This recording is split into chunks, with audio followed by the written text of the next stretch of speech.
Hello, hi, and welcome to EmpathicFire. I am your reader, Jay. These are going to be your general love messages for the second half of April 2018. Hi, everybody. How are you doing? I hope you're all doing well.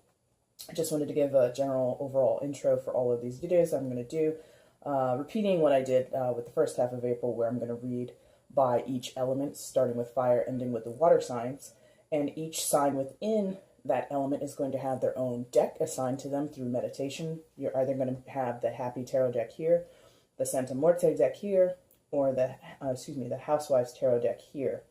And you're going to have 3 cards on this side, which will represent the energy of the zodiac, which we're discussing at the moment. And on this side, you'll have the energy of the partner, potential partner, friends with benefits, the person that you're interested in, the person that is interested in you. And then we're going to read all of those cards together at once. I'd like to thank everybody for coming to view this video and watching other videos that I've put up on this channel. I really do appreciate it. I also would like to invite anyone who is interested in having a personal reading with me to check the description box below or the About page. You'll find the information on how to do that there. And if you aren't necessarily interested in a personal reading, but you just want to show your thanks or gratitude for what I'm putting out here, you can feel free to give a donation. And that information will also be in the description box below or found on the About page, okay? So without any further ado, let's go ahead and get into the readings, starting with the fire signs. Thanks for watching, everybody. Hello, hi, and welcome to EmpathicFire. I am your reader, Jay. This is going to be love messages for the second half of April 2018 for the water signs. Hello, water signs. How's everybody doing? I hope you're doing well. I hope you are doing well. This is going to be for Cancer, Scorpio, Pisces, and as you saw in the introduction of the video, I have meditated off camera previously and assigned you all separate decks. Cancer, you're going to have the Santa Muerte deck. Scorpio, you're going to have the Happy deck, the Housewives deck. And Pisces, you're going to have the Happy deck. Those 2 H words always get fumbled around in my mouth. Now, Cancer, you are the first sign, so you'll be first. Just before I get into that, I want to remind everybody, if you like what you see here, like, share, subscribe to the video and the channel. Do hit the, do comment below if you find that the messages you hear here today are going to resonate with you. Go ahead and make comments about that. I would love to read them, love to hear from you guys. And do check the subscription box. Do check the description box for information on personal readings, how to set that up with me, and how to make donations to the channel if you are so inclined to do so. So, let's go ahead and get into it. Cancer, you're up first. We're going to set aside Pisces and Scorpio's decks and their cards. We'll get with them in a little while. So, toodaloo to those two. Cancer, welcome to your reading. You'll go in the middle there. An addition that I have this month, or this second half of April, is this pink quartz elephant, which I've so cleverly named Ellie. So Ellie has joined our table. She's here to infuse this reading with a little bit more of the love energy, and she covers the heart chakra there on the board. Now, Cancer, how's everything? Hope it's good. Hope you're doing well. Hopefully the Mercury retrograde isn't too crazy for you. Hope everything was nice and easy as it can be during the retrograde. Cancer, second half of April. Yep, we're ready. Alright, first card, Cancer, is going to be how you're feeling coming into this love relationship in the second half of April. Who you are, how you view yourself, what might be your circumstances, what might you be dealing with on your side of things. Second card, Cancer, is going to be how you're viewing your partner or potential partner in this relationship right now, or how you're seeing you guys kind of come together as a unit and function as a pair. There it is. Third card, Cancer, is going to be your desired outcome, what you might be hoping or wishing for going into the future in this relationship. What might be the next best step for you on your side of things? What might be the best advice for you going forward? On their side of things, Cancer, the first card is going to be who they are right now in this relationship, how they're coming into it. What are they bringing to the table? How are they feeling about themselves or the situation? Yeah, how they're feeling about themselves. Excuse me. The second card is going to be how they're feeling about you. Was that it?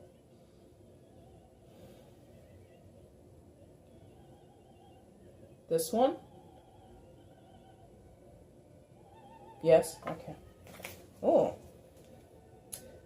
It did fall sideways, but I'm still going to take it kind of how it came out in my hand that way. All right, Cancer. And the third card on their side is going to be their desired outcome, what they might be hoping or wishing for as the outcome or the next best step in this relationship. It might be some advice for them going forward, might be what they're hoping and wishing for, maybe for some of them what they're praying for, or, you know, what they're watching tarot readings and hoping to see. I don't know. Perfect. It's a general love reading, so there is no bottom of the deck energy. You are your own overall energy, Cancer. You're the reason why we're here today. So let's go ahead and flip these. And then I'm going to see what I see, feel what I feel, and I'm going to tell you all about it. All right.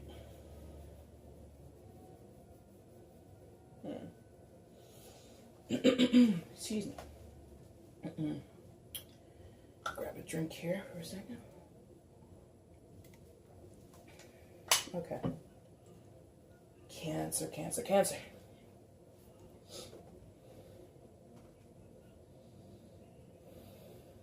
That's interesting. Okay. Cancer. How you come into the second half of April in terms of this connection that you may have. And again, this can apply to anyone. You know, you could be dating, you could be single, you could be married for 15 years, I don't know. But apply what resonates with you and leave the rest. Please don't force anything into your scenario if it does not fit, okay? Now, you come in as the Ace of Wands in the second half of April. You're planting seeds, or you're sowing seeds, and you're coming out of a dark period. Like, look at that card. Look at the background there.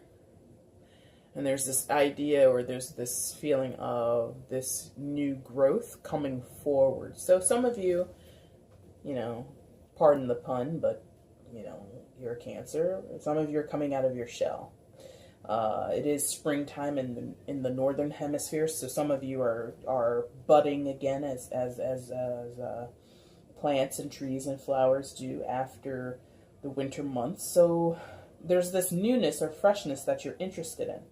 Either you feel refreshed, either you feel rejuvenated and revitalized, or that's something that you're interested in, like you want to be doing that. So some of you may literally want to be gardening. There's a nice pretty plant there.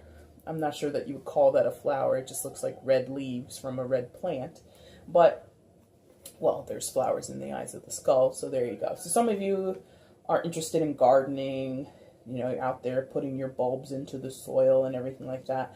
And that could also be a metaphor for how you're feeling in this relationship, or how you're feeling about yourself in this relationship, meaning that you want to start anew, you want to plant new seeds, you want to get something to grow, to nurture something to grow within yourself or on your side of things. So some of you might be, God, all the puns are coming to me. So some of you might be getting back into writing, and, you know, you might be a fan of writing puns, but some of you are turning over a new leaf in this relationship. Or at least you want to, because the aces are always about potential. There's a chance for this to happen. There's a chance for it to grow. There's a chance for it to develop. You have to put in the work. You know, you have to, if you want pretty hibiscus flowers in your garden, you have to go pick up the seeds, get the right flower, you know, get your trawl and other gardening tools. You got to get down on the ground and you got to plant that seed, and then you have to take care of it. If you want to get back into writing, maybe some of you are going back to school, maybe some of you are trying to get a grant, so you're writing a grant proposal. So in order to do that, you have to start writing again. You have to get into the habit of constructing syntactically correct sentences, and you have to expand your vocabulary. You have to lose the casual text speech, and, you know, you have to remember when to capitalize, because you don't capitalize on your Facebook post, whatever. So something on your side, Cancer, is that you want newness, you want freshness, you want to get revitalized and back into this vibrant energy, but it will take effort on your part. You know that. Some of you are reluctant to know that, but you do know that. Or some of you are slow to recognize that because, you know, going back to the whole crab in its shell thing, some of you kind of, you know, because when you're in the shell as a person, as personified by a crab, you're defensive or you're hiding, right? And to come out of either hiding or defensive positions, you don't just run right out. If you think that you were just about to be eaten by a predator, you just don't scurry right out of your shell and you get back to business as normal. You go slowly, right? You progress slowly. If you just wake up from a deep sleep, this is just in your regular life as a human being, most of us kind of take a minute, we open our eyes slowly, you might be squinting a little bit, you clean the crusty sleep out of your eyes, you yawn, and nobody bounces out of bed and goes directly to work, or directly to the gym, or directly to do anything. Whatever you're going to do for that day, you have to have a step or two in between before you do that thing. So before you go to work, you take a shower, you brush your teeth, you have some breakfast, maybe you go to the gym beforehand, maybe you run an errand or two, and then you go to work. You see what I mean? So there's a desire to do it, and there will be some work involved to get it done.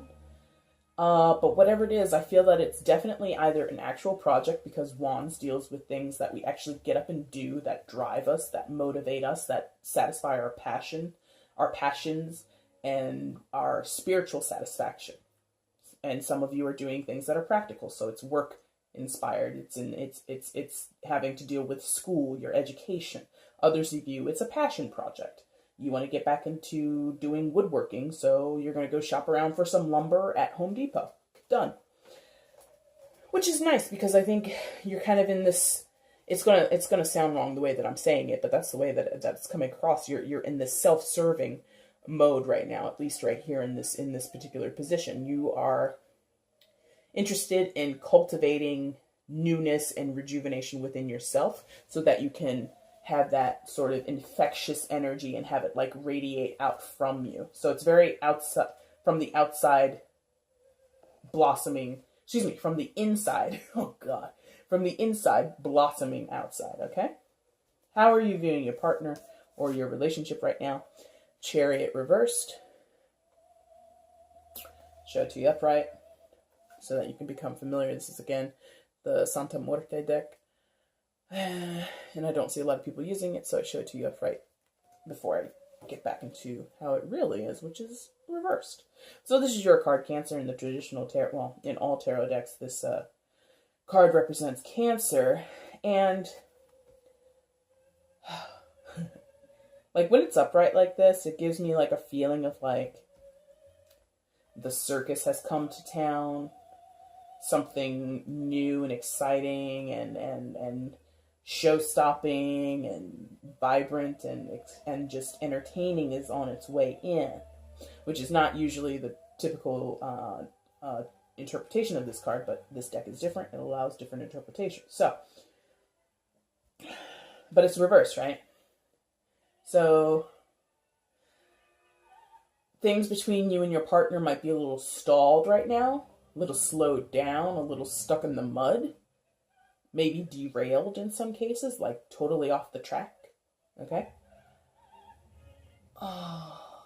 But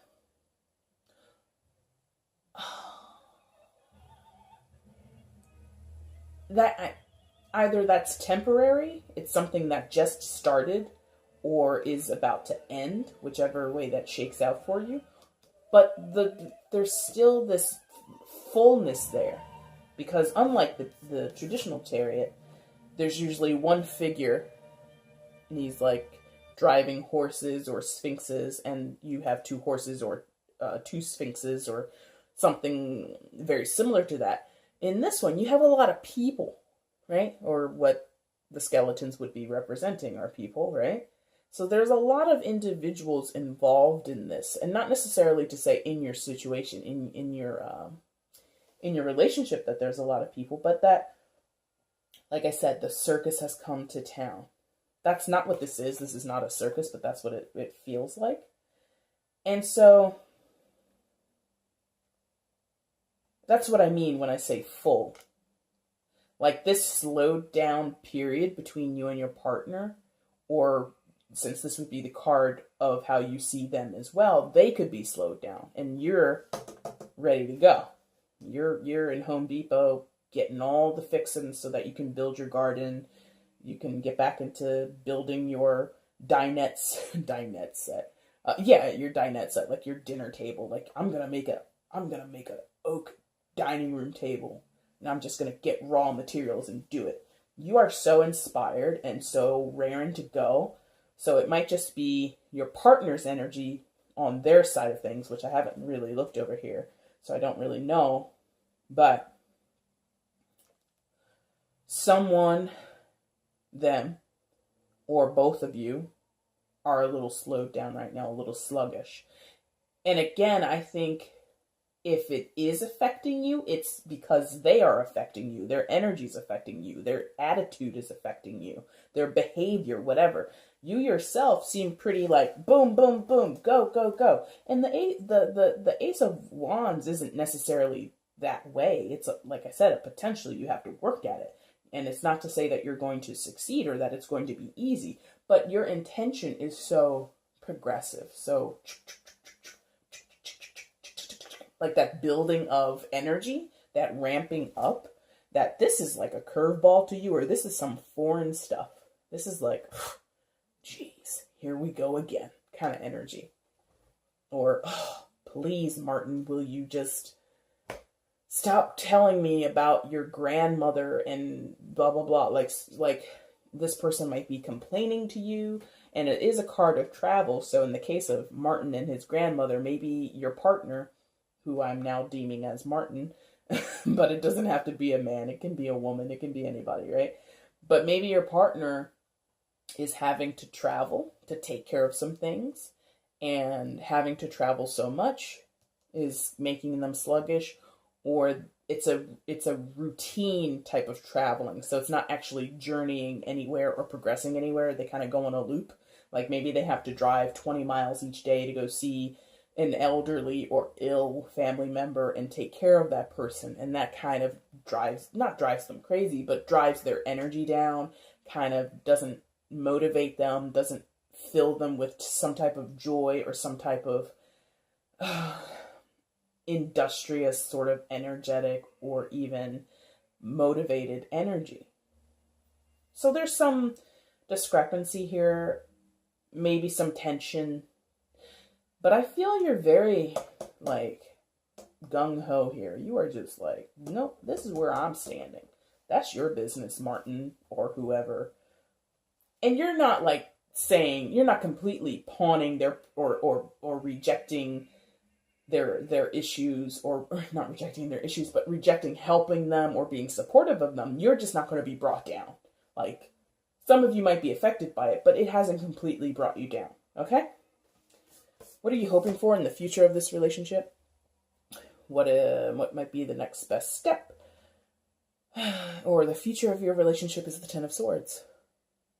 Not so nice in traditional tarot, right? And probably not so nice here, because I'm looking at that landscape in the back and it doesn't look very nice. But anyway, so Ten of Swords, traditional Rider-Waite deck, that's the card where the body's on the ground and there are 10 swords in the back, and it's overkill and it's very, very painful looking.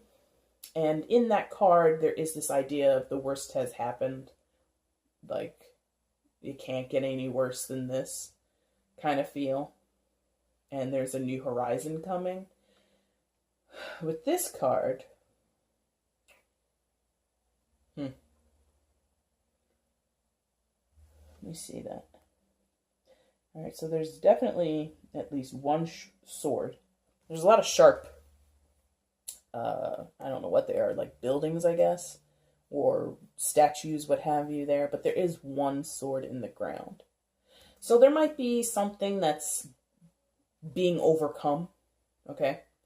Like when a sword's in the ground, at least I think, especially like from medieval and other times when swords and the like were used in battle, if you put a sword in the ground, I think that means like we're done fighting.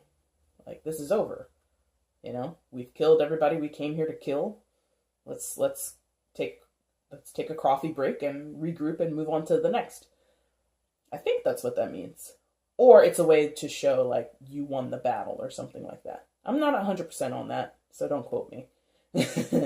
But so there is this element of the worst has come, the worst has been suffered through or experienced so far. But there's also something here where I get there's an idea of uncertainty, right? There's this feeling of it's mostly over, but it could come back, or we still got to work on it. Okay, so why do I say that? Because this whole idea of you hear Cancer in the beginning, planting seeds. This metaphor of a garden came to mind, and in this card, in the Ten of Swords, you've got flowers all around, top and the bottom, right? And in encompassing this difficulty. So there might be this idea of trying to cover it up, cover up the difficulties, cover up the sharp edges, or allow pleasantries to overtake the difficulties. So there's this possibility that whatever is hard for you personally or hard for you and your partner together, what has been painful, what has been potentially a violation comes to me, a violation or a betrayal. There might be this idea that someone's trying to sweep it under the rug, you know, let the flowers grow over the pain.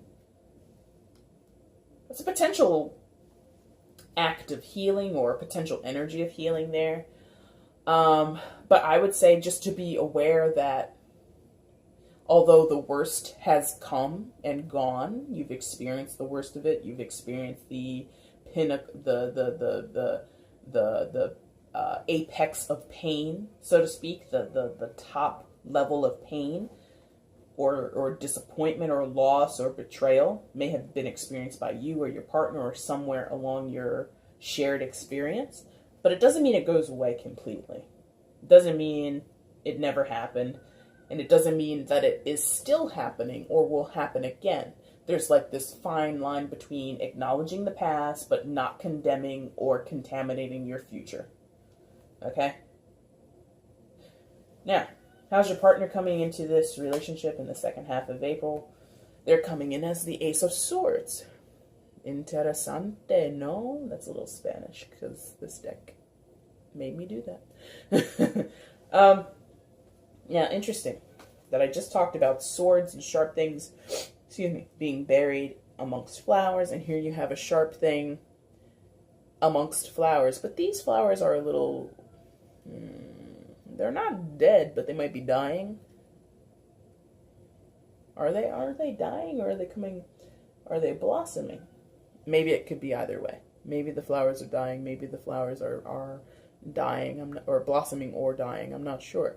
But the idea with swords, the idea with aces, like I explained in the beginning with your Ace of Wands, is that there's a revitalization or the potential of something new, the potential of development, of growth, of expansion, right?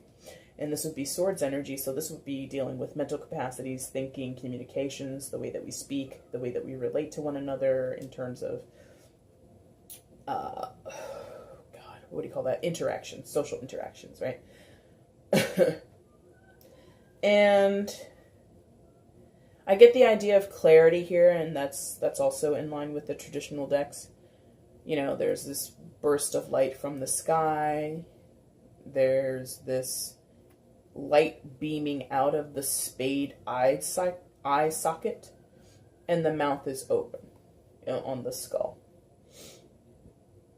So your partner might be revitalizing themselves in terms of how they communicate, how they speak, how they express themselves, the truths that they express, or the truths that they acknowledge on their side of things. They're I don't want to say enlightened, because that's not really what it's about, but they are coming to a sort of revelation about themselves, or a revelation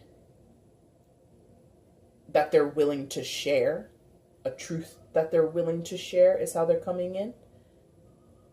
again, not really enlightened, but like, sort of like a aha moment, you know what I mean? Like oh, I never thought of that before, or oh, I've never said any, or I've never had the words to express this before, or I never knew how to say this the way that I'm going to say it now, is kind of what is happening for them. And again, I'm not sure if these flowers are blossoming or if they're dying, deteriorating, but there's this idea of it going either way. This revelation is either gonna bring life back to something that was dead, or this revelation has the potential to take the life out of something. My God. That's a little heavy, right? Little, ooh. How are they viewing you? Lovely. They view you, Cancer, as the Strength card right now. Card of Leo. So, obviously you're a Cancer, but maybe they are a Leo.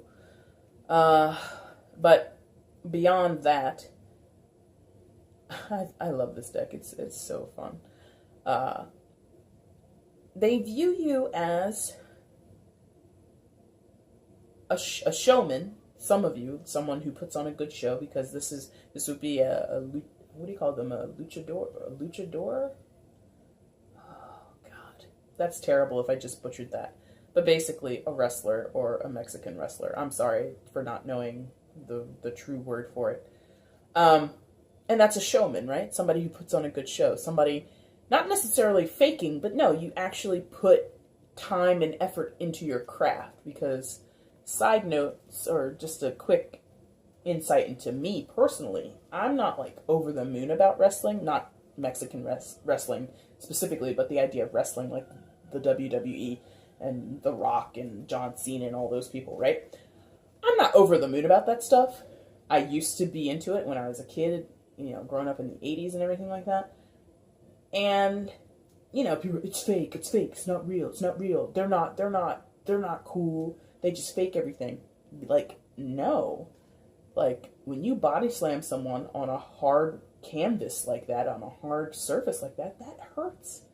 And in order to do that, night after night, as they tour across the country, you have to be trained, you have to be a professional, you have to make it look painful, but then recover within like 10 seconds and get on with the rest of your match. That's showmanship. That's craft. That's how they see you.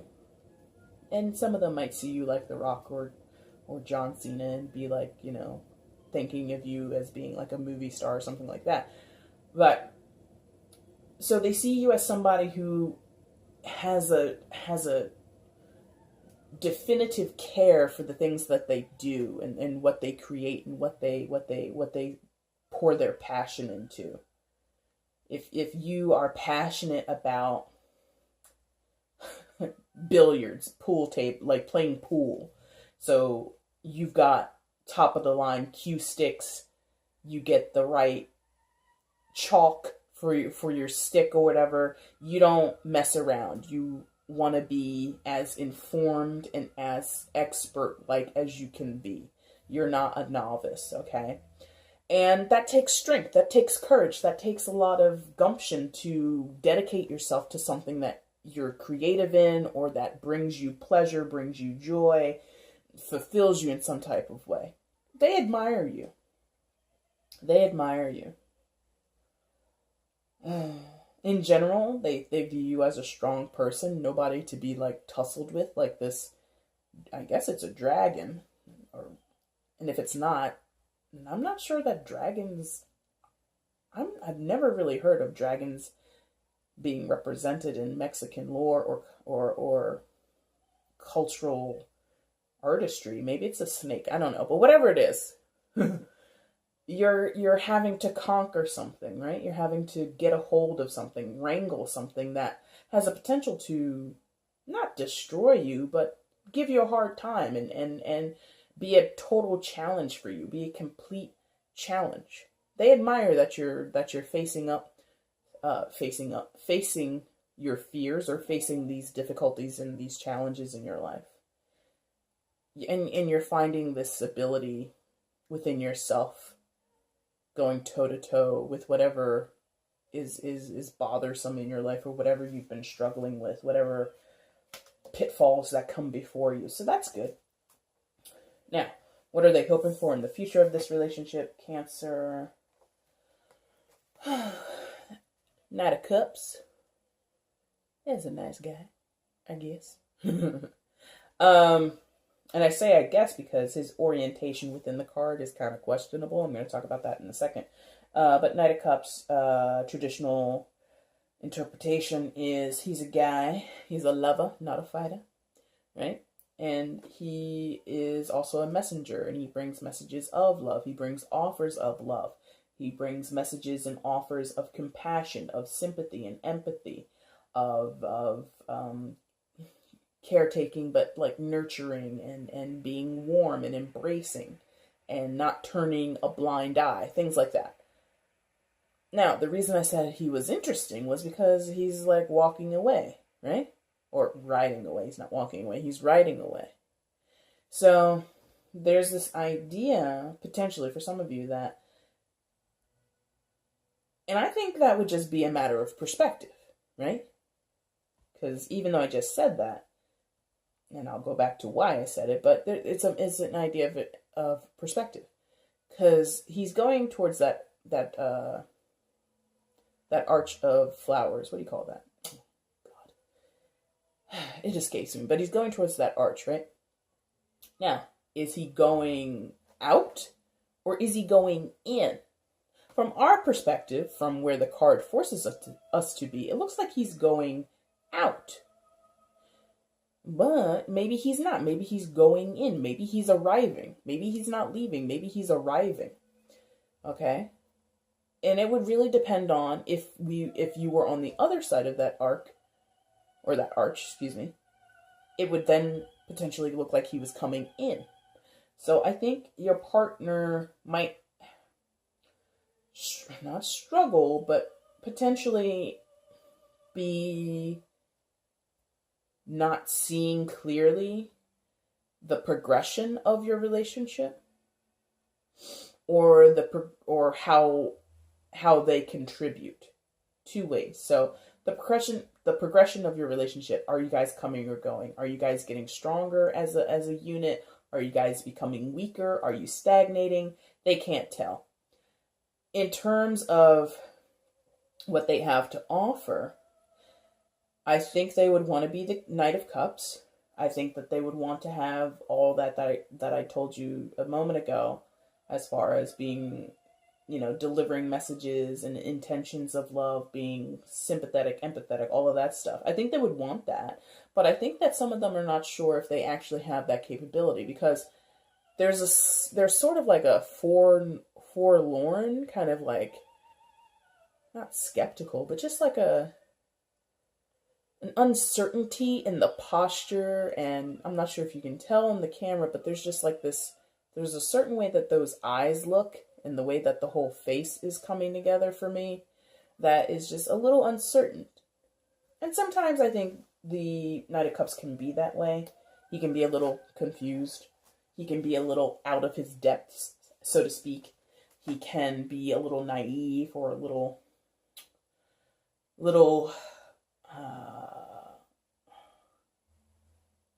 distracted, He's like definitely, aside from the Knight of Pentacles, especially in other decks, but I'm not sure in this deck, Knight of Pentacles he moves so slow he has time to smell the roses. The Knight of Cups he moves a little faster than the Knight of Pentacles would, but he would be distracted, the Knight of Pentacles would get off of his horse and smell the roses because he's moving so slow and he's so careful and methodical that he would have scheduled time between 4:05 and 4:15. I can stop and smell the roses. He plans it. This guy gets distracted and is like, oh, a field of roses or a rose bush. I have to get down. I have to do it. And like he kind of veers off, and he does like a lot of sightseeing, this guy. Okay? So that's what I mean, is like they think maybe they've been a little distracted, maybe they get a little scatterbrained, maybe they get a little ditzy, a little airheadish, and maybe they realize they're not pulling their weight, or maybe they're not giving you as much of themselves as they feel they should. But that's okay. And that might be the difficulty, that you don't want to sweep under the rug, that you kind of have this person who gets distracted, who, can be having a serious conversation with you, and you're like sharing your emotions deeply, and then all of a sudden they're like, oh, look, a puppy. And you're like, but I was just telling you about like the nightmare I had recurring in my childhood that still kind of creeps up on me, and I'm 45 years old. And they're like, but puppy. And you're like, okay, Madeline, okay. All right. So that's what I get from your reading, Cancer. In general, I feel that this is a good connection. I think you both respect each other. I think you both have a definite interest in each other. You love each other. You care about each other. It's just there might be a slight hiccup right now. Maybe because of the season is changing. Maybe because of Mercury retrograde. Things might be a little off kilter, but it's all workable. Whatever problems you have, as long as you don't sweep them under the rug, as long as you don't play them down, you're going to be okay. All right, Cancer, thank you for watching your love reading for the second half of April. Do come back in 2 weeks when I do this again for the first half of May. Like, share, subscribe to the channel, all that good stuff. Leave comments. I would love to hear from you guys. And again, check that description box or about page if you want to get a personal reading with me. Now I'm going to clear the board and talk to your sister sign, Scorpio. When I get to the water signs, I start acting really weird. I start putting on accents and stuff. It's very interesting. Hi, Scorpio. There you are. I love your card. You look so badass. It's great. There you go in the middle. Retrieve your cards. Come on. There we go. Scorpio. How's it going? Hope everything's going well. Hope the Mercury retrograde didn't treat you too badly. Get too much up in your business. Like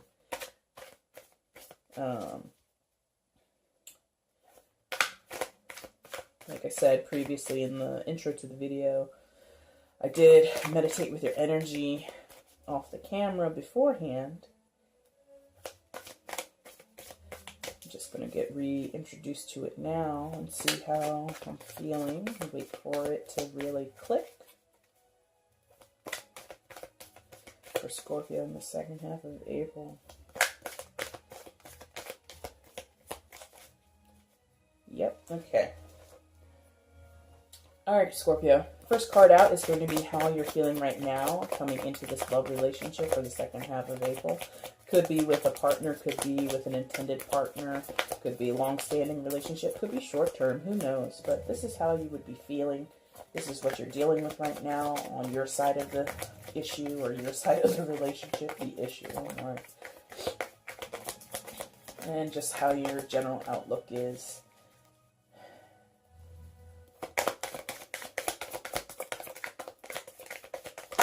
There you are. I was going to say, are you hiding?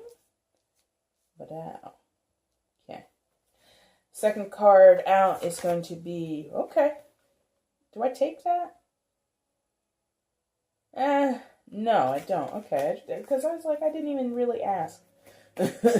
Second card out is going to be how you're viewing your partner or potential partner right now in this connection, what you're feeling towards them, how you're viewing them as a person. And then also how you're viewing you guys as a unit. How you guys are getting along. All that good stuff. Oh my, this is going to be fun. Third card is going to be your desired outcome, what you might be hoping for or wishing for in the future of this relationship with your partner or potential partner. What might be the next best step for you, or just some general advice to take with you towards the future. Sidewinder. Which way, please? Which way?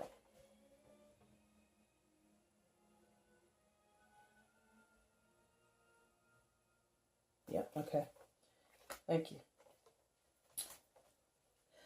First card on their side, Scorpio, is who they are right now in this relationship. What are they bringing to the table? What are they dealing with? How is their outlook? How are they feeling? What do they want? Not what do they want, but what's their Where's their head at, so to speak?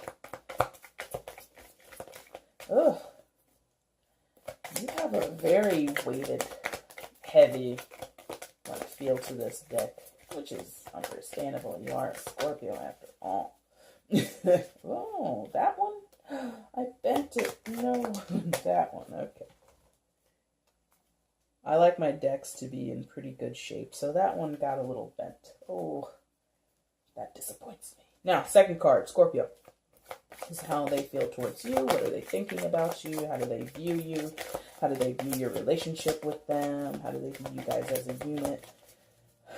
What's going on in their eyes with you? Okay, is that 3? Don't accept 3. Don't accept 3. Yours is a long shuffle. And this deck I've used with all the other signs, and it didn't take this long. So, heavy, thick energy. Okay. Boom. Way over here. Which way, please? That way? Yeah. And last card on their side is going to be what they're hoping and wishing for as the future of this relationship. What might be the best outcome for things going forward with you guys on their side of things.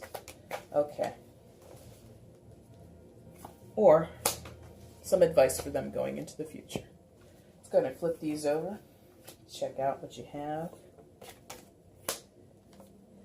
And then we're going to get into it. Ooh, boy, boy, boy, boy, boy. And that one groan was not reaction to what I saw. It was, I've been sitting here for a while doing these readings, so I need to stretch soon. Now, Scorpio.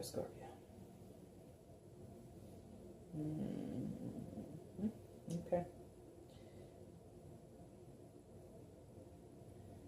I got tired and tyrant as 2 words. Not necessarily related to these 2 cards as how you come in, but tired and tyrant is 2 words that just hit me as I was getting into this. Now, how you're coming into the second half of April is as the Page of Pentacles and the 10 of Wands, Scorpio. So, not a tyrant, but maybe a tyke. Or a troublemaker, as that Page of Pentacles looks like he's being, and the 10 of Wands. So, I think you are kind of a novice at something right now. Something is very new to you, Page of Pentacles. And I don't think you're necessarily, as this kid is in the card, making trouble, trying to upset the apple cart, so to speak. I don't think that's necessarily you. I just think that you're new to something, and you might feel a little out of place. Like, look how he's purposely tearing down those perfectly stacked plates. I think you might be in a situation, maybe in this relationship, that is so pristine and like has a lot of rules or regulations, rules or restrictions or expectations, and you are feeling out of your depth, or you're feeling like like asking a 5th grader to do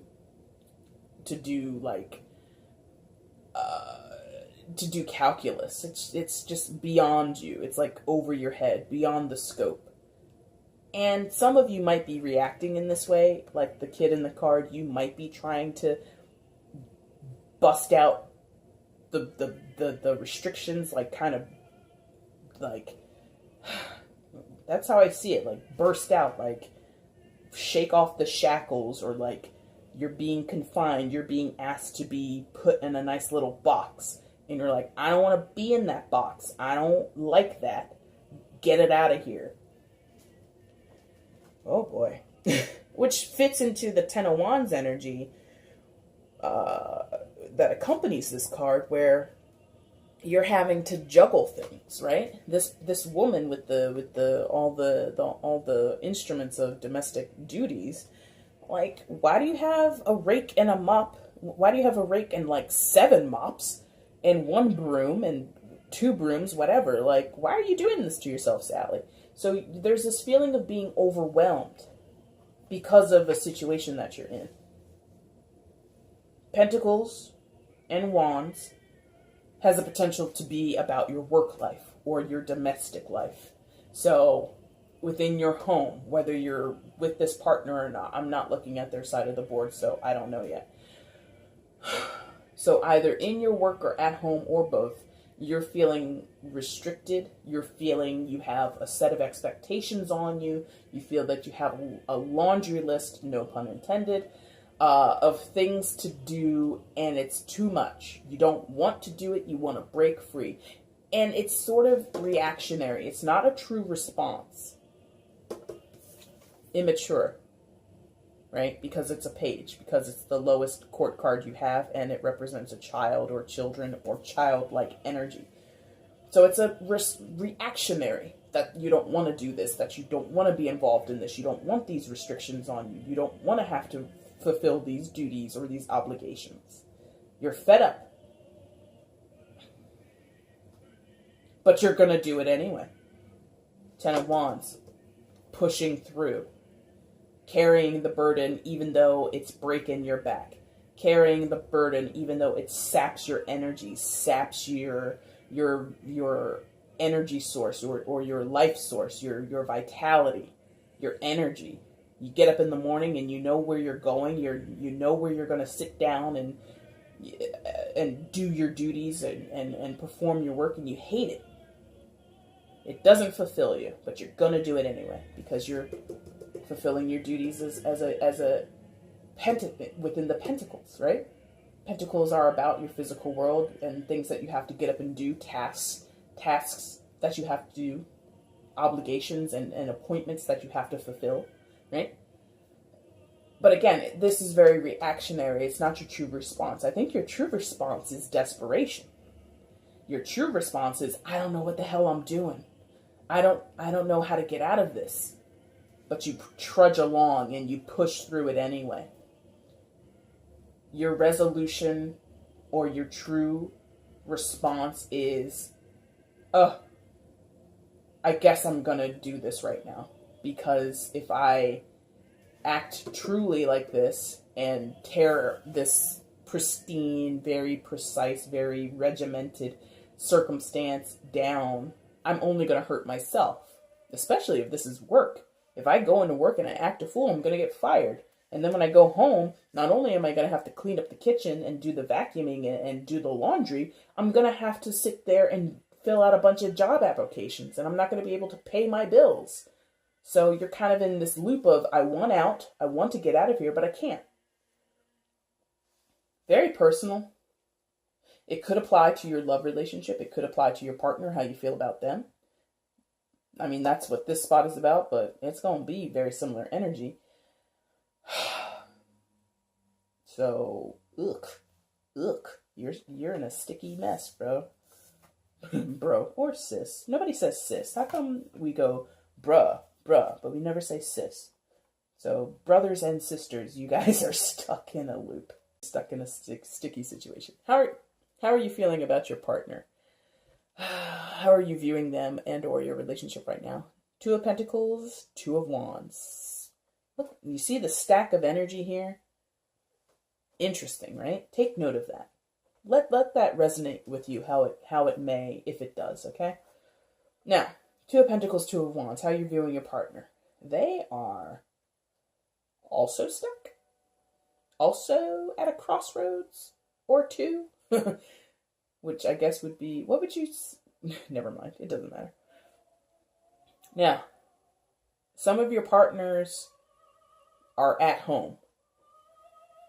Very domestic. Some of them might be out of work. Some of them might be students and is it almost spring break?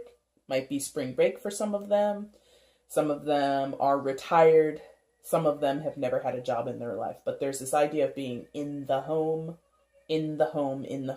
Domestic garb, cleaning lady kind of feel, and this just looks like a stay-at-home mom to me, trying to wrangle her kid and the dog. So there's this idea of being at home that comes across here. And that kind of fits because if they don't have a job, they're in between jobs, right?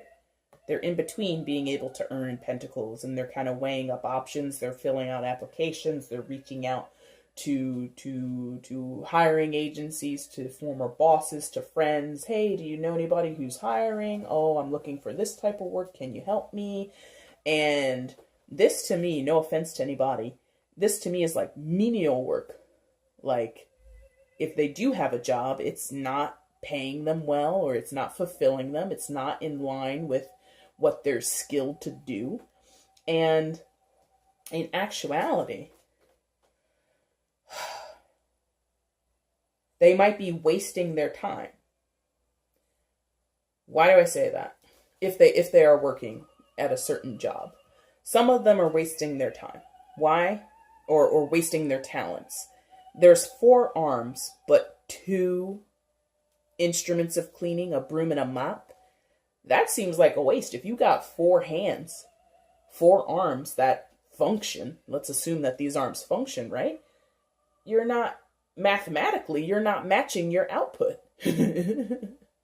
You're not matching your potential. You at least need 2 other mops or 2 other brooms or whatever to really be functioning at your level. So some of them are at a menial job where they don't make enough money, where their talent is wasted, where their knowledge is wasted, things like that, which is understandable in our recovered but not fully recovered economy here in the States.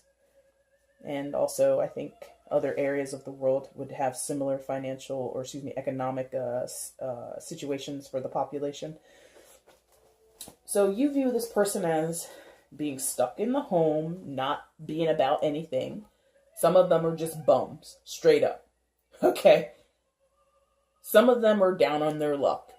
They are trying their best to get back out there and earn a wage, earn a living, contribute to the household. Some of them are in the home and they're not taking care of the home. Not only are they a bum for some of them are a bum in the house doing nothing. Some of them are in the home, but they're not sitting on their hands, all 4 of them, right? They're actually contributing to the house, but it's still not up to whoever's standards, their own or your own or both of you. So they're not able to do everything that they need to do, you know? Maybe some of you have like a Mr. Mom at home, and you're like, you come home from work, and you're like, so what'd you do today? I did a load of laundry. And you're like, a load? Like one? Like 1 load of laundry? And he's like, yeah. And you're like, so, I've been out of the house for 9.5 hours, and you have done 1 load of laundry. And that's how you end the conversation. You don't even explain how ridiculous that is to you. You just let him stew on that while you go into the kitchen and like warm up a burrito for your dinner. Okay? What are you hoping for in the future? What are you hoping for as your outcome? What might be the outcome for you guys? What's the advice potentially? 6 of Pentacles. Pentacles heavy on your side, Scorpio. So many pentacles. And I've encountered this card. I think I had it in the general... No. This was in the first half of April. I had it for someone, and I hate this card. It creeps me out. I don't like it. That's just a personal opinion. Now, traditional understanding of this card is give and take, reciprocity, right? You want to give as much as you get, etc., etc. Or you want to get as much as you give, however that phrase is supposed to go. But there's something diabolical about this card, and it's different than the traditional Rider-Waite. Why is this kid in a devil costume? Why is he smiling at this bowl of candy corn with brownies, with nuts, and gross-looking cookies? Like, who wants any of this? Who wants to be involved with this kid and his weird Halloween dish? Nobody. At least I don't. Now, again, personal opinion there. So the idea of reciprocity, I'm not really... I've struggled to find that in this card. But for some of you, that's what you're wishing for. That's what you're hoping for. You want equal give and take. And that would make sense if you're out there busting your hump. You know, doing things, working a job that you hate working, taking care of things in the home that you feel Mr. Mom should have done, but he didn't do. because 9.5 hours is certainly plenty of time to do more than one load of laundry. So some of you want that reciprocity. You want to give, or excuse me, you want to get as much as you give. If I'm bringing home the bacon, you better fry it up. If I'm out here earning the money, you better put you better have, you better do like 5 loads of laundry because I just bought the Tide Pods. They were on sale. We got the good stuff. Wash my clothes. Wash the linens. Take care of it. Okay? For others of you, because this is this is a mischievous energy, right? This six of Pentacles kid. He's up to a certain degree. He's up to no good. Again, why the bowl of candy corn with brownies? That doesn't even go together. So some of you want to become more mischievous or become more playful, because Mr. Page of Pentacles down here is tied to the Ten of Wands, which is about hard work and perseverance and pushing through, going the extra mile, getting over that last hill, and then you can rest. This guy's like playtime, right? So some of you want to get into this relaxed, but this playful, and more than playful, mischievous. Like, you kind of want to be like a little, I almost said that wrong.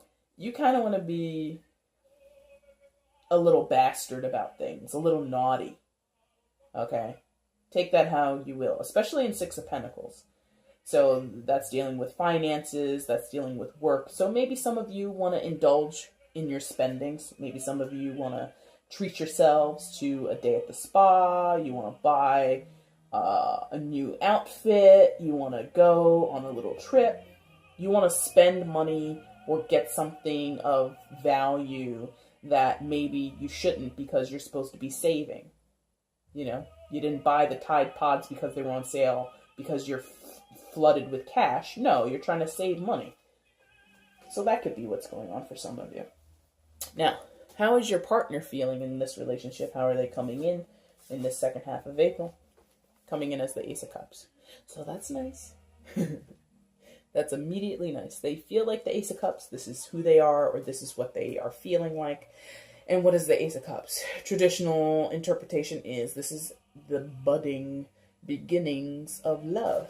This is a love offer, the potential of love, potential of new love. Now, some of them want to get that feeling with you, or they're sending you that emotion. They're embodying this energy for some of you. For others of you, they might be wanting this with someone else, to be honest. And in another way, and this is where we get into this deck being different from the traditional tarot and open to new interpretations. Some of you, if this is how if you do have like this sort of recommitment, or your partner is like, hey babe, how's it going? Blah, blah, blah. For some of you, that offer, that tenderness, that push towards romance is empty. Because look at that glass. That glass is empty. It would be an empty offer. Now, that would play into this. You see they're at home. One load of laundry. Really, Todd? And he's like, oh, babe, but I love you. You're so beautiful. Don't be like that. Give you a little shoulder massage, a little foot rub. You know, oh man, you don't eat that burrito. Let me make you a quick meal. And you're like, no, Todd, I'll just take the burrito. Blah blah blah. The niceness is hollow because they don't want you to get pissed about this. They want to keep you sweet, so that you don't blow your top, right? So that you don't go crazy and start, really doing the inventory around here, okay? Because Scorpio, you could be like that. You can be like, okay, let's get real and let's do the inventory checks, Todd, and let's see who's really pulling their weight, because you're about to be cast off this island, Survivor style, okay? Others of you, it's a completely genuine offer. It's a completely genuine intention to get back to this sweetness and niceness and budding love and recommitting to love energy. Others of you, it's fake, fake, fake. It serves them. Don't believe the hype, okay? Now, how do they see you in this relationship? As the Queen of Wands. Well. This storyline is running strong. Todd is a smart one. Suddenly this guy, Mr. Mom's name is Todd. Anyway, Queen of Wands. Look at the expression on this woman's face. And this feeds into all four of these. Look at that. She's holding the broom, queen of her palace, right? Queen, as Roseanne had put it all those years ago. Domestic goddess, or however, That's how you are to them. Male or female, by the way. General reads, not gender specific, not even sign specific, except for who we're talking to, and that's Scorpio right now. So, you're the boss in and out of the house. Similar to the Queen of Pentacles in this deck, this doesn't look like a queen who stays in the house. She's got a broom and everything, and she's got her crown, and she's seated in a chair that makes you think it could be in the living room of a home, but I wouldn't wear that just walking around my house. If I'm in my house and I'm relaxing, I'm going to wear a different outfit. So this is a woman who is the queen inside and outside of her home. Some of you might be a boss. Some of you might be a manager. Some of you might be a director in a company. Whatever. You're in control. In and out of the house. You call the shots. And look at her. She's calling the shots. Todd, the laundry, that hand. Look at that hand. That's all you did? One load of laundry? That's the hand you give to Todd when he says he did one load of laundry in 9.5 hours, okay? And your partner knows this. Whether your partner is Todd, Michelle, whoever. It doesn't matter who it is. They know that's you. They know you see them. They know you're working hard and you hate it and you feel overworked, or you don't have to work as hard if they would pull their weight. They know. They know, and they know you know. That's why they keep you sweet. That's why they try to keep you sweet. Okay? For those who you're not dealing with a Todd and it's just a down on your luck kind of situation, and your partner does try to keep you sweet, and they are not intending to fail in the household, they just are. They feel the pressure of your expectations. They feel you have, pardon the pun, a laundry list of things that you should be doing throughout the day while you're at home, or while you're out looking for work, or while you're networking, or while you're going on interviews. Not only should you be doing interviews during the day and taking, wearing your best suit or, formal wear, not formal, but, interview wear, you should also be able to pick up some groceries. You should also be able to mail off some packages. You should also be able to pick up the dry cleaning while you are looking for work. They know that's what you expect of them, and it gives them a little bit of reservation. It puts the pressure on them. And they try to keep you sweet in order to avoid getting that hand gesture, right? I don't like that hand gesture. I give it. I don't like to receive it. So I know all about Todd and his trying to keep you sweet. Now, what are they hoping for as the outcome in this relationship with you? What are they hoping for in the future? What might be the best advice for them? Ten of Swords in reverse. Good news. Yay. Show to you upright. Not a lot of people know this deck. Okay, why is this good news? Why did I give you the yay? Because Ten of Swords upright would be pain, would be suffering, would be difficulty. It inherently traditionally would indicate the worst is over, The worst has happened. Let's get into some recovery. In this, I feel that it's almost the same, only I feel that circumstances will change. So for some of you, get ready. Todd's going to get a job. Or Todd's going to at least pick up the slack. If he doesn't start working, he's going to be able to get like 3 or 4 or maybe even 5 loads of laundry done. And you're going to come home and you're going to feel not like you've got 10 swords in your back. Like, I just want you to help me, Todd. And so you'll feel relieved. And Todd will feel relieved too by you being relieved, by you feeling less stressed. Todd will feel less stressed. So either somebody's going to get a job, they're going to be able to actually get into a position that utilizes their strengths and their knowledge. Others of them will just be able to start picking up slack around the house, and that helps you a great deal. Because Scorpio, you will carry that load of being the breadwinner, regardless of your gender, regardless of your abilities. You will bust your hump for the person or people that you love. You give in that way.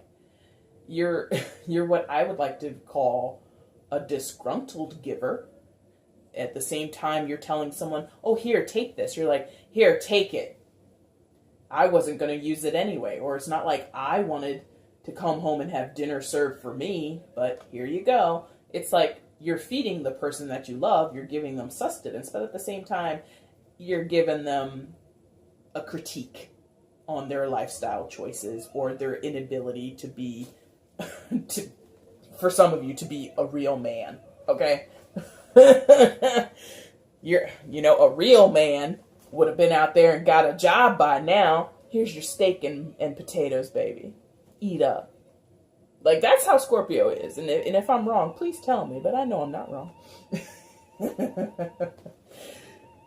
So, if Todd is able to get a job, help around the house more, not fill you with false promises of love or, give you a back rub and think that solves all your problems, because it doesn't. You appreciate it, but it doesn't. If Todd does what you want him to do, you're going to feel like that. And he's going to feel like that. And that's good. Scorpio, this is... I like this. I think it's very specific for a lot of you. A lot of you won't be dealing with this. A lot of you don't have a Todd or a Michelle or anybody who is like this in your lives. And I apologize. That means this reading was not for you. But for those of you where this is the situation, I think you can work through it. You just kind of have to buckle down or not dwell so much on what's not going right. Dwell on the small victories. And some of you might need to serve yourselves. Like, give in to your temptation to be a little naughty, a little mischievous with your funds. Well, if Todd thinks I'm just going to be satisfied with the 1 laundry load a day,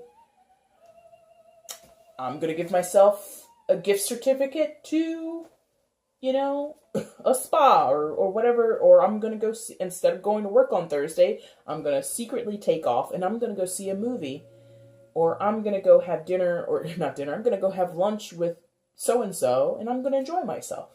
Todd won't know, So, I think this is all workable, Scorpio. It's within your realm to really handle it. So, good luck with it. So, thank you for watching to this point. If you like what you saw, go ahead and hit that like button. Subscribe to the channel if you're not already subscribed. Go ahead and leave comments because I love reading those. And you guys had a lot of comments on your general read for April, so I appreciate that. And also check that box, the description box or the About page if you're interested in getting personal readings from me, okay? So Scorpio, we'll say bye-bye to you, and we're going to welcome in Pisces. Last but certainly not least, the twin fish. Hello, Pisces. I get into such a playful mood as soon as you showed up. I used a different accent. I was tempted to sing just now, but I held myself back. What is it about you, Pisces? See, I just did that. Why did I do that? Anyway, hi Pisces. This is going to be your love reading for the second half of April. As you heard in the intro, I've gone ahead and meditated on this deck with your energy. Just going to get reestablished now, reconnected with you now, before I actually shuffle. I didn't ask any questions, and plus that's way too many, so we are not starting yet, but maybe you're ready to go. Pisces, second half of April, love.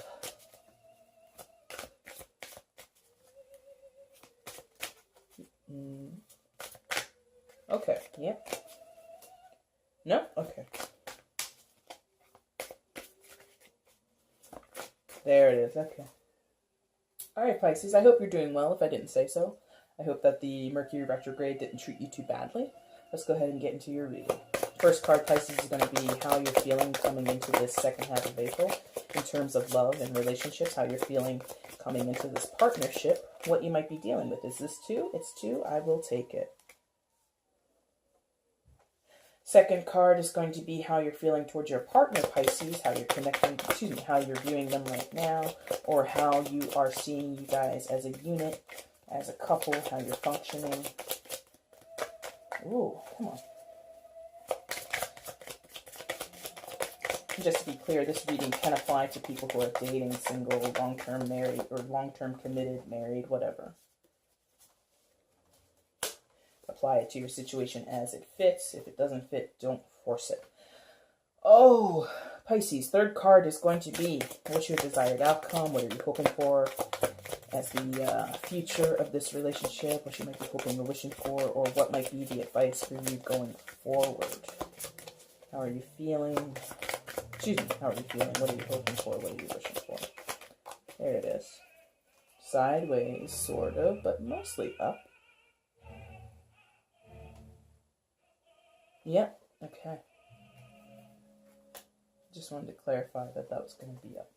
All right, on this side, Pisces, it's going to be, first position is going to be how your partner is feeling about themselves as they come into this relationship. What are they feeling? What are they thinking? How are they viewing themselves? Second card is going to be how they are viewing you, Pisces, in this relationship. How are they feeling about you guys together as a unit, as a couple? What, yeah. Pretty much it.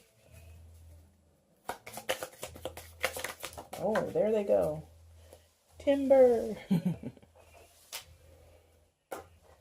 There we go. Third card, Pisces, is going to be how they feel. Excuse me. What are they hoping for as the outcome of this relationship? What are they hoping and wishing for in the future of this relationship? Or what might be the advice for them, or the best next step for them? There we go. That one shot out. Ooh. Sidewinder. Come here. There we go. Sidewinder. Up or down, please? Up or down, please? Up. Okay. And these all came face up. That's interesting. That doesn't usually happen. I think that happened for Sagittarius last time. Not sure. Anyway, let's see what's going on for you, Pisces.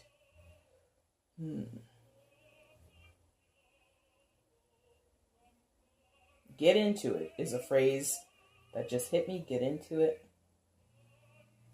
Feel it. Another phrase. Don't stop. Okay. Maybe those were song lyrics somewhere. Like, maybe that's like an amalgamation of song lyrics. I'm not sure. But anyway. Pisces, how you're coming in to the second half of April in terms of love and relationships. Coming in as the Hierophant.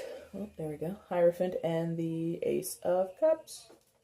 Very nice. Not too shabby, right? Not too shabby. So, and this is the Happy Tarot deck, by the way.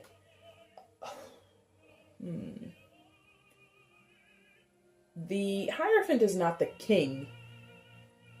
Well, in certain understandings, he's not, I guess. But I think you're feeling like a king. You're feeling like, or a queen, if you would prefer the feminine moniker. But I think that you're feeling like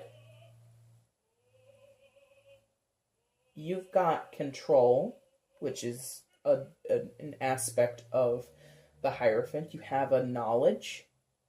You have an understanding. You have a line of sight or a vision.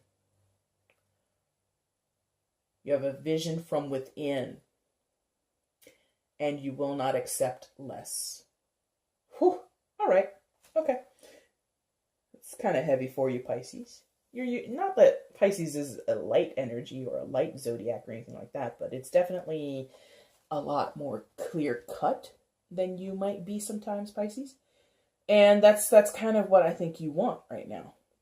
Like, the Hierophant is not about mystery. The Hierophant is not about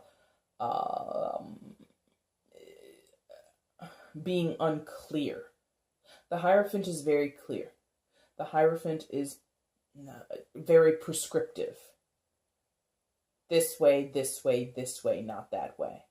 And not in the way that if you don't do it that prescribed way, there are consequences. It's just going any other way would be an error, a misstep, or just straight up incorrect. And whether or not there are penalties or consequences is not the Hierophant's business. It's not in his jurisdiction, so to speak. So again, that vision from within. This is the way. This is the only way for whatever you are trying to accomplish, whatever you're trying to fulfill yourself with. And if you go any other way, Pisces, you know you'll be dissatisfied. You will not be happy. You will be incorrect. So vision from within, pathway to truth, that kind of thing. Also talks about systems, right, and institutions. So schools, governments, religion, media, things like that. So some of you might work in those sectors, or that those particular sectors or parts of society may have some significant impact on you or your love life right now. Maybe your partner works in them, or maybe you're transitioning into them, or maybe you're learning from them. Maybe some of you are having a religious awakening or reawakening. Maybe some of you are, diving deep into self-help, and like you're listening to podcasts on days on end about self-improvement and how to work through marital problems, whatever it is. And you're doing this, you're trying to function from this vision from within, this truth, this line of truth from within, because you have a desire for the Ace of Cups. God, that Hierophant was very deep. Whew. Now, you have this Ace of Cups. You want new stuff. And look at all that stuff. Look at all those jewels, along with that water spilling out of that chalice or that cup. You've got jewels. It's just like riches, abundance, love, which is represented by the water, aka emotion. So love, affection, desire, sympathy, empathy, all that kind of stuff. And there's a rainbow and there's a bird and this is just beautiful. You want this so bad. The seed of happiness, the seed of intention that leads to emotional fulfillment, emotional abundance, emotional, dare I say it, overwhelmment. Like, I think often Pisces is inundated with emotions, but a lot of times they can be kind of melancholy, or they can shift very quickly from happiness to unhappiness, to feeling inspired, to feeling downtrodden. I think what you want is to be on a upward track. Tick, tick, tick, tick, tick, tick, tick, tick, tick, tick, tick, tick, tick. You want to increase. You want to be on that first upward slope on a roller coaster where you can hear the gears clicking and clicking and clicking before you go on a thrill ride of your life. You have this intention. You have this desire. You are pushing towards that. Pushing. And not pushing in the sense of like in a disregard or overbearing or anything like that. You're pushing yourself. You are digging deep within yourself. You are trying to get to the rhyme and the reason within yourself, which again might be manifested through some system or structure within society, or some system or structure within yourself or within your family dynamic, your family history, your own pattern of behavior, whatever. You're on a mission. Some of you might be literally on a religious mission. Maybe you're a Mormon and you're watching this. I don't know. Or maybe you're a Reformed Mormon. Who knows? But you are about getting to the top of that roller coaster hill. Like, you want to get to the top of the ticks, tick, tick, tick, tick, tick, tick, and you want to get on. You want to come down on that roller coaster and flip and dive and do loop-de-loops and all that stuff. You want to start this roller coaster ride. You've been waiting in line. It's the big attraction at the amusement park. You've been in line for hours. Now you just want to get on the... Okay, Pisces, I apologize about that. I had an issue with storage on my camera, so we are going to have to find a solution to that. By we, I mean we. Or, by we, I mean we. By we, I mean me. Now, like I said, you're on this... You want to get started on this roller coaster. You want to get on the roller coaster, shoot down, and have a thrill ride. You want to feel excited about something. You want to feel it just alive. Not to say that you were dead before, but there's something more that you want. And you want to come at it from this point of the Hierophant, of having like this inner knowing, this knowing that what you're doing, or what you want to do, what you desire, comes from a place of understanding and knowing and sort of an innate knowledge. And in some cases, an innate power or ownership, leadership. Okay, so some of you are motivated or have been motivated, have been functioning from a position of, I'm doing it just to do it. I'm doing it because that's what they said to do. They said. Notice I said they said. And again, this Hierophant, I think I mentioned it before, of prescriptive, right? Prescriptive. That prescriptive thing, you want to decide that. You want to decide what are the rhymes and the reasons and the regulations and the procedures. You want to make those decisions. You don't want someone else to make them. And I think a lot of you have been functioning in someone else's prescriptive world, and you want to be the one. No, I want to live by my rules. I want to do it my way. My way, right? Just like Frank. Now, how are you viewing your partner? You're viewing them as the Ten of Swords. Well, no bones about it. They're hurt. Can't have 10 swords in your back and not feel a little sting, at least. They're hurt. They might be putting on like they're dead. But the interesting thing about this particular Ten of Swords, let me see if you can see it. Not all of those swords, focus. Focus, focus, focus. Come on, focus. I'm not sure that it will focus. But trust me, not all of those swords are in his body. Some of them are in the ground behind him. And I think with the Rider-Waite, not that you can tell, but there is the chance that not all of the swords are in the back of the person depicted on that card either. And actually some of these swords in this guy are actually in his head. So there's some damage done. There's some pain that your partner feels, potential partner, whoever you're connecting with, whoever you came to this reading about. But it's not all bad. Sorry. It's not as destructive. It's not as painful in the long run as this card initially might make it appear to be. So either because not all swords are in this person's body, or there's a dawn. A new day is dawning on that horizon, right? So whatever pain, discomfort, betrayal, sadness, loneliness, depression, just circumstantial setbacks and disappointments and failures, whatever's going on with them, it's temporary, or the worst of it has happened, or the bulk of the impact has already hit. the biggest bombshell of it, or the biggest part of the bomb hitting, whatever was going to be decimated, whatever was going to be destroyed or disheveled or disrupted, has been disrupted. Now it's just like the wave effect. You know, like when you throw a rock into the water, the biggest impact is where the rock hits the surface of the water, and then the ripples, and you know. So we're in that rippling phase, right? Or that's where they're headed to. And you see that. You see that. I don't think you're happy about it. I don't think you like it.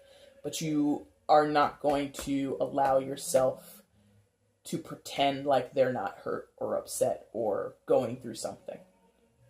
I feel you're kind of detached from this because you are heavy here. You are heavy in this happy by any means necessary. Okay? Fulfilled by any means necessary. New opportunities by any means necessary. Not settling for less by any means necessary. Sorry, Bob. Sorry about your back. Gotta move on. Move on. But you gotta move on, Bob. You gotta get over this feeling. Or I said I was sorry. Or I said I see your pain. I said I sympathize and empathize with you. But I have to do this. You're very much about prioritizing yourself, Pisces, and that is not like you. And I'm not saying that as a judgment. I'm just saying that's not your typical behavior, and maybe that's a good thing. Sometimes we got to break out of our shell, right? Or break out of our mold. Do things a little differently in order to grow, in order to gain experience, in order to gain enlightenment, etc., etc., etc., right? Now, what are you hoping for in the future? What might be the next best step for you? What might be the advice for you? Difficult. Nine of Swords. Doubtful that you're hoping and wishing for this Nine of Swords energy, this agony, this stress, this anxiety, this ruminating over painful thoughts, over bad memories. Nobody wishes for that, but that might be what comes about. As much as I was just congratulating you essentially on being focused on yourself, being very invested in your own happiness and fulfillment and going for that, as usually Pisces, you are a serving energy. You are someone who takes on the pain and the obligations and the responsibilities and the drama of other people. That's your tendency. So when you get into this energy of self-serving and putting yourself first, you tend to get here. You tend to have this pop up where you feel guilty, where you're second-guessing your intentions, you're second-guessing your methodology. Am I doing it the right way? Am I trying to find my happiness the way I should? Is it right for me not to care about Bob and his back? From my standpoint as your reader, to a degree, it's okay. Because I told you, Bob's situation, the worst is over, or the worst has done whatever damage it's going to do. Things can only go up from here for Bob. Therefore, don't torture yourself. Bob will be okay. 4 out of the 10 swords are in his back. He's gonna make it. Full recovery for Bob. Don't worry yourself. You have that tendency that when you start to invest in yourself, when you start to put yourself first, you feel like you're not doing something right. And that's how you go, you cyclical fish, one fish is resolved in saying, yes, we're turning over a new leaf. We're gonna swim with the current. We're gonna go where our little fishy heart is leading us. The other fish is like, but wait, maybe we should swim back upstream and check on Bob to make sure he's okay. Like, we don't want to leave him by the river, and there is a river, there is water there, so we don't want to leave Bob on the river bed by himself. And then your heartfish is like, we talked about this. We're going with the stream. We're going downstream. We're going to follow our own path. And then doubtful fish is like, but Bob. You don't wish for that? I don't think you're hoping for that. I don't think that's advice for you. If it is advice, be aware of that. Don't get bogged down by it. Be mindful that that is a possibility, I think, is the advice. I just think that's what's happening, or what will happen for you. okay? Your partner, and again, quickly, let me go back to that. Just because it's going to happen, I just said it, but let me say it again. Don't get stuck there. Don't think that's the end of the road. Don't let the doubtful fish get your heartfelt, hopeful fish off track. Keep doing this. This is so strong. This is what you want so strongly. Keep at it. Don't get bogged down. Okay? And I'm being really, like, bossy with you. Sorry. Now, but I kind of feel it's necessary. Okay. How's your partner feeling? How are they coming into the second half of April? They're the Eight of Swords. Gosh. Bob, not only is stabbed in the back,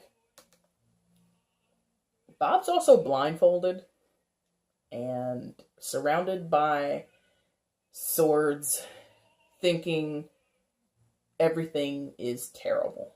Bob is such a Debbie Downer, to be honest with you. But to be sympathetic and towards Bob, let's get to what's really going on with him. And again, you do not have to be literally. This is not for a Pisces who's dating a person named Bob. This is for anybody, any gender, any age, any relationship status, dating, married, what have you. Bob thinks things are worse than they are. Evident here. Double down evident here. Bob has some flimsy blindfolds and bindings around his body. You can just shimmy out of that. And the swords, the trepidation, the worry, the anxiety, the feeling like he has no way out, the feeling like he has nowhere to go. If you just looked around you, you take that stupid blindfold off, you'll see those swords are behind you. The worst is over. Your mental hang-ups, your doubts, your frustrations, your uncertainty, it's all behind you. But Bob is convinced that's not the way it is.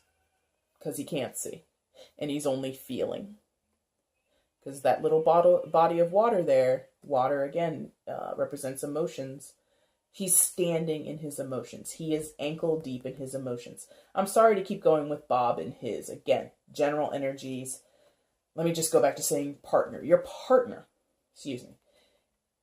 is ankle deep or potentially knee deep in their emotions. They feel like they're trapped. They feel like things are only going to get worse. They feel like they have no options, no way out. They feel like there's no recourse for them. They feel hurt. They feel betrayed. They feel lonely. Whatever. The problem with feelings is that they lack logic, perspective, objectivity, which is provided by the swords, which are behind Bob. Sorry, your partner, which are behind your partner. So your partner is in their own way, in the midst of That's very loud. Hold on a second. Okay, I just had to skip that song because it was getting really loud. Now, Bob, or your partner, they need to get into their mental space. They need to get some perspective and some clarity. They need to realize, they need to find a balance. That's where they are. They're in a place of imbalance. They need to balance their emotions and their head and their heart. They need to find a middle ground between them, because what they're feeling is warping their head, warping their mind. If they take off that blindfold, shake a leg out of that water, they'll be able to gain a bigger perspective and see the situation with more objective reasoning, more objective eyes. This is very rough, whatever the hell you're going through. You and your partner, you and Bob. Now, how are they viewing you? Oh, of course. I'm being really judgy with your reading. I apologize. I shouldn't be. They view you, Pisces, as the Fool in reverse. Show it to you upright so you can become familiar with this deck. Look at that guy. Happy-go-lucky. This way. Happy-go-lucky, but maybe you shouldn't be. I think that they think you're being foolish. The Fool is a fool no matter which way you slice him, so to speak, up or down, or upside right or reverse. He's still a fool. He's more likely to take chances and be a risk taker in the upright. In this way, especially since it's how your partner is viewing you, think that what you're doing, the way that you're proceeding, the way that you're taking risks, the way that you're getting on with your life, they think it's foolish. They think it's risky. They think you're not going to be happy, or you're not going to succeed. You're being in a way, in a sense, dangerous. You're doing, oh God, you're out of control, so to speak. And you're being flighty, but not in the sense of like, can't make up your mind. You're being flighty, like, okay, you're a flight risk. Some of you are running away. And they don't like it. Some of you are taking chances that you don't need to take in their eyes. And where your inclination is to do that worry thing, and you might do it, it hasn't hit them, or they don't see you doing that typical, oh, what about you? What about my partner? I have to take care of them. They see you taking care of yourself. The Fool is by himself. I mean, the Fool has a little dog or whatever, but the Fool's by themselves and is happy to be by themselves. The Fool is just skipping along, little knapsack, huge smile on his face, right? No cares in the world. You're being careless about them, or about your relationship, or about the bills, whatever it is. And they don't like that. It makes them feel insecure. It makes them feel unable to work with you, unable to find a common ground with you. I mean, look at the difference on both sides in the color scheme, right? This is you on their side of things. Look how colorful, look how vibrant, and this is themselves. Drab, dreary, gray. You can see it here as well. This is you, how you see yourself. Happy, vibrant, very, very bursting with colors. Here, how you see them. Drab, dreary, downtrodden, gray. Ugh. Sorry, I don't want to, I'm being a little pushy. Sorry, Pisces. Let me calm myself down. What are they hoping for in the future? What's their best, what are they wishing for, hoping for? What's the best next step for them? Advice for them? The Emperor. The Emperor. So some of you are dealing with an Aries. This is the card of Aries. Oh, and I didn't mention here, this is the card of the Hierophant, which is the card of Taurus. So some of you might be dealing with Taurus, but that was more your energy, so I doubt, well, you could be technically dealing with a Taurus, and it's a general reading, so it doesn't really matter. But Emperor, control, power, dominion. The Emperor builds an empire because he is the Emperor. So what's coming down the pipe for them, or what they're hoping for, what might be next for them, is getting back to being a boss. Getting back to getting the damn blindfold off. Stop thinking that you're dead in the mud. You're not. Get those swords off your back and stand up and go to your Emperor power. So some of them are going to regain their strength, regain their power, regain their station, get back to being in charge. Might be a tussle for some of you if they get back to that energy, because I think that they would have something to say. Swords here, if all of their cards apply to them, that's 8 plus 10, that's 18 swords. That's a lot of things to say, a lot of opinions, a lot of things to express. And the Emperor does not make bones about saying it like it is. He has an opinion, he has a way about him, and he has a way that he thinks things should be done, and he will express that. So some of you might get into an argument with this person in the future. There might be a lot of chit-chat, and it would be more than chit-chat. It would be like serious discussions. It would be negotiations, things like that. For others of you, If it's not for the partner, is it also for Pisces? Pisces too? Maybe. All right, so some of you will share that energy with your partner. Some of you might lose that and become the emperor yourself. And in that sense, I think that power would feed back to your baseline here, which is the emperor would have a plan, he would have a blueprint, and then you would then feed that energy back into this inner knowing and finding your joy, finding your fulfillment. Cyclical for you here, if that's you, in the future of your partner. And your partner would just be isolated in these three spots. If it's the both of you. Both of them. Both of you.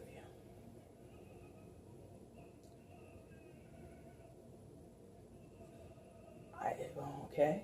A battle for some of you. If it's both of you, if you both get to that point of being the emperor, to being the boss, being the one who wants to have control, dominion, his say, his word is bond or whatever, his word is the word of the law of the land, that's going to be a battle for some of you. That's a possibility also. But whatever it is, there will be a resolution. There will be a resolution. Emperor gets results. Emperor does not go into anything for the sake of just arguing. He goes into a situation, damn the risks, damn the blowback, because he wants results. You know, you don't become an emperor and have an empire because you're super diplomatic and you talked your way into getting more land. You just said, hey, I like your land. Can I have it, please? That's not how you become the emperor. You say, I like your land. I'm going to take it. I like your land. I want to buy it from you at a cost which you think is a good price, but actually I've got way more in the bank. That's how you become the emperor. You don't get to be the emperor because you're nice. Okay? So whatever is going to happen, some big result's going to happen, and somebody's going to be in charge. Someone's going to be a boss. Somebody is going to gain control and dominion and really get into this energy of ownership. So one of you or both of you are an owner in something, a business, a company. You are a high-level manager, a vice president, a president, whatever. You run things, and that might become your sole focus. So for your partner, they might be in this sad energy when it comes to you and them, but outside of you guys, maybe they are very focused on work, and they're really getting things done in their 9 to 5. And they might be plotting something with that. They might be expanding on something. Okay? So if they are in charge of a company, maybe they're aggressively expanding their business or expanding their company. But at home, they're like sad Sally. Okay? But when they're at work, it's all business, calling all the shots. Okay? Pisces, I have to be honest with you. I think that this is not a good match for you, this person. And I shouldn't say not a good match. I shouldn't say that. I'm sorry. You two are on different wavelengths right now, is how I should say it. Different wavelengths or different levels. You two might be playing two different games. They're playing tic-tac-toe, you're playing Scrabble. And not to say that's not equal. So you're playing Chinese checkers and they're playing Scrabble. Two challenging games that involve strategy and scorekeeping and all that kind of stuff. But, one is marbles and, you move physical pieces and that's how you win, where the other involves you have to, spell words correctly, you have to strategize your position on the board, and you have to have a good vocabulary. Two separate games, similar ways of winning, but just two separate games. And you both think your game is good. You both want the other person, you both want to play your game. Whether the other person plays with you, that's up for debate. That's up for consideration. I think you want to play Chinese checkers. You're like, I don't want to play Scrabble. I want to play Chinese checkers. And they're like, but let's play Scrabble. You're like, I just said I want to play Chinese checkers. Don't guilt me into playing Scrabble with you, Bob. I don't want to do it. And they're like, but I like Scrabble. And you're like, look, I want to play Chinese checkers. Do you want to play Chinese checkers with me? I really like Scrabble. I think they're being really hard-headed. And that would fit with the Emperor. If that's their energy, if that's their future energy, the Emperor is very stubborn. Non-negotiables with the Emperor. He does not negotiate. Like I said, he doesn't come and he doesn't come to try to negotiate and get you to move out of the land that you occupy. He's not like, so I really like this. Do you think you guys could move out in like 2 months? He's like, no, I'm coming in with my army. We're going to take this. I'm coming in. I'm going to buy up all your resources and force you off the land. It's called colonization. That's who you're dealing with. Someone who just gets an idea in their head and they will not budge. I want to play Scrabble. I want your land. There is no middle ground for me. And you're like, okay, so I'm leaving. I'm taking my Chinese check. I mean, I think you might leave. There's a potential for that because the Ace of Cups is a potentiality. It's a seed. And and the root of it is very deep. The Hierophant is not a warlike energy because, again, Emperor is the card of Aries. Aries is ruled by Mars. Mars is the planet of war. So there's a potential for the Emperor to put up a fight. Emperor doesn't do, or excuse me, the Hierophant doesn't do that. A Hierophant gets what they want or he wants because he has a system behind him. He has a deeper knowing, a deeper functionality, a deeper purpose. That's how he wins. Subtly. You know? Because there's, God, it's a cliched phrase and I would butcher it, but there's something about wars are not won on the battlefield. They're like won through perception or through how it's perceived or something like that. And that's a way that I'm butchering that phrase so much. But the idea is that it doesn't always take, or it isn't always brute force and power that wins a war. Sometimes it's about the messages and the images that you send back home. Like, take the idea of Vietnam. Did we win? If you ask the Emperor, someone in the military, somebody who was there, who fought on the ground, or who had a hand in placing troops on the ground, we won. We beat the Viet Cong. You ask someone who was a journalist at the time, you know, working for the New York Times or the Washington Post. You ask a Vietnam vet who came back, who wrote a memoir 20 years later. We didn't win. We lost. We were in a war that we didn't need to be in. Who's going to win that debate? Did we win the Vietnam War in that scenario? The Emperor thinks he won. We got in there. We killed them. We bombed them. Blah, blah, blah. We lost how many troops, but whatever. We won. And the Hierophant's like, but no. We lost our dignity as a nation. We lost the trust of our population. We bred distrust and amongst. All right. Okay.